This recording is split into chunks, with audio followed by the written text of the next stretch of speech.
ഒക്ക സിനിമയിൽ ബംഗളൂരുവിനെ അപമാനിക്കുന്നതായി ആരോപണം ഉയർന്ന ഡയലോഗുകൾ ഒഴിവാക്കുമെന്ന് നിർമ്മാതാക്കളായ വേഫറർ ഫിലിംസ്. ബംഗളൂരുവിനെയും അവിടുത്തെ സ്ത്രീകളെ മോശമായി ചിത്രീകരിക്കുന്ന ഡയലോഗുകൾ സിനിമയിലുണ്ട് എന്ന ആക്ഷേപം ഉയർന്നിരുന്നു. ചെറിയൊരു ഭാഗമാകും വെട്ടിമാറ്റുക എന്നാണ് ഇപ്പോൾ നിർമ്മാതാക്കൾ അറിയിച്ചിരിക്കുന്നത്. ഈ കന്നഡ വികാരത്തെ വ്രണപ്പെടുത്താൻ ഉദ്ദേശിച്ചല്ല തങ്ങൾ ഇത്തരത്തിൽ ഡയലോഗുകൾ ഉൾപ്പെടുത്തിയിട്ടുള്ളത് എന്നായിരുന്നു വേഫർ ഫിലിംസ് അവരുടെ പ്രസ്താവനയിൽ പറയുന്നത്. സംഭവത്തിൽ ആർക്കെങ്കിലും അത്തരത്തിലുള്ള ബുദ്ധിമുട്ടുണ്ടായിട്ടുണ്ടെങ്കിൽ കമ്പനി ക്ഷമ ചോദിക്കുകയും ചെയ്യുന്നുണ്ട്.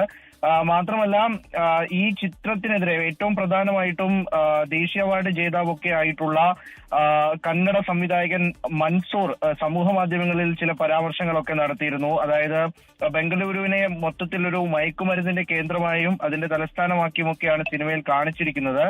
അത് മാത്രമല്ല ഈ അവിടെയുള്ള സ്ത്രീകളെ അപമാനിക്കുന്ന തരത്തിലുള്ള ചില പരാമർശങ്ങൾ കൂടി ഇതിന്റെ ഭാഗമായിട്ട് ഈ ചിത്രത്തിൽ ഉൾപ്പെടുത്തിയിട്ടുണ്ട്. അത്തരത്തിലുള്ള ചില സന്ദേശങ്ങൾ നൽകുന്ന ഡയലോഗുകളൊക്കെ ഉണ്ട്. അപ്പോൾ അത് ഒഴിവാക്കപ്പെടണം എന്നുള്ളൊരു ആവശ്യം പൊതുവെ ഇങ്ങനെ സമൂഹ മാധ്യമങ്ങളിൽ ഉയർന്നു വന്നു.